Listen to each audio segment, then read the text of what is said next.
On the evening of January 27, 2008, in the small town of Bridgewater, Nova Scotia in Canada, a 12-year-old girl named Carissa Paige Boudreau went missing.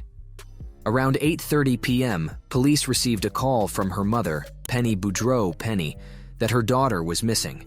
She had left her daughter in the car in the parking lot of the supermarket when she went in to buy groceries. When Penny returned to the car, Karissa was no longer in the car. Carissa Paige Boudreau was born in Nova Scotia on October 4, 1995. She was known for having a smile on her face all the time and loving life. Her father, Paul, described her as a daddy's little girl. She enjoyed her Nintendo DS, swimming, stuffed animals, reading and listening to music like the Spice Girls, Miley Cyrus, and Hilary Duff. There was a tense relationship between her father and mother. Paul and Penny broke up. She lived with her father in Shelburne County for a while, but at the beginning of 2008, she moved in with her mother Penny in their two-bedroom flat in Bridgewater, Nova Scotia. Carissa's life seemed more stable during this time as she got used to her new surroundings and started 6th grade at Bridgewater Elementary School. But on that tragic evening in January 2008, their lives changed completely.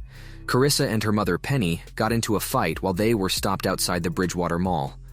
It could happen in any family, but the results of this fight would be much worse than anyone could have expected.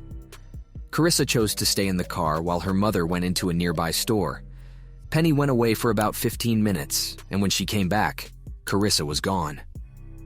Penny started to worry as she looked for her daughter, but as the minutes turned into hours, she had to face the sad truth. Carissa was gone. Penny was so scared that she called the police. The town of Bridgewater and the people who lived there began to look for Carissa, hoping that she would be found soon. Carissa was not dressed appropriately for the heavy snow and cold weather outside. She was only wearing a black hoodie, a vest, blue jeans, and pink Crocs. Despite their hard efforts and the involvement of search and rescue teams, Carissa remained elusive. When security tape showed that Carissa was last seen at the Bridgewater Mall, it changed the whole case. But because there were no cameras in the parking lot of the mall, it was hard to figure out if Carissa had left the area or in what direction she might have gone.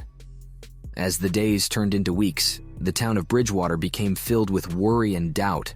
Posters with Carissa's picture were all over the town. They were a steady reminder that she was missing and a plea for anyone who knew anything to come forward. The community's concern continued to grow, and people banded together on social media to raise awareness and share information about Carissa's disappearance. As the cops looked into Carissa's disappearance, they looked in a lot of different places and even used planes to find her. But neither of them could find any clues about where she might be. The next day, on February 9, 2008, a 9-year-old boy had seen toes sticking out of the snow on a riverbank. The boy's mother immediately reported the incident to the police. They found a dead person on the bank of the Lahave River near the town of Bridgewater. The person had been dead for a while. Some of the surface was covered with snow. The news spread quickly, and forensic officers rushed to the scene of the crime right away.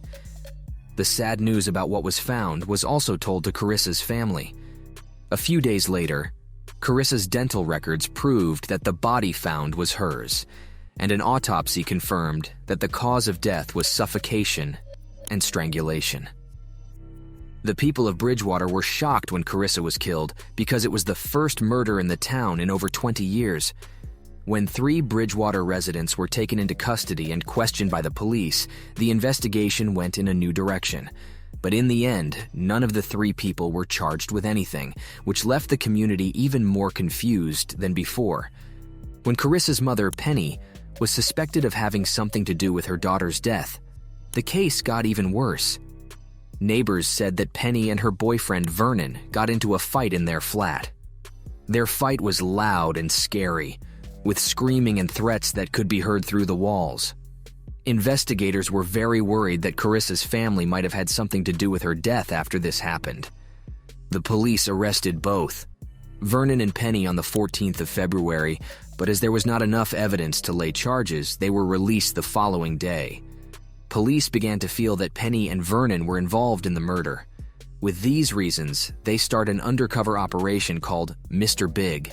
The secret agents sneaked into their lives posing as members of a notorious crime group. Vernon said he was not involved in the crime and was innocent, but he didn't believe Penny's story. He said he followed her and watched her closely so that no one would suspect him. Penny was approached by fake police agents who, as their fears about her grew, offered to help her if she would tell them anything in return. Penny believed the cop was a crime boss who could help cover up the murder if she confessed to them what she had done. In June 2008, they were able to catch Penny. Penny confessed that she killed Karissa after Vernon gave her an ultimatum for their relationship. Penny said in her frightening statement that she and Karissa had set up the fight on the evening of January 27, 2008, to make it look like Karissa had run away and fooled the witnesses. They planned to get together later. But things took a dark turn when Penny brought Karissa to a remote spot on Conquerall Road, just outside of Bridgewater, and choked her with a piece of twine, killing her young daughter. Penny's statement sent shockwaves through the town, and many people couldn't understand how a mother could do something so horrible to her children. She was taken into custody and charged with first-degree murder for Karissa's death.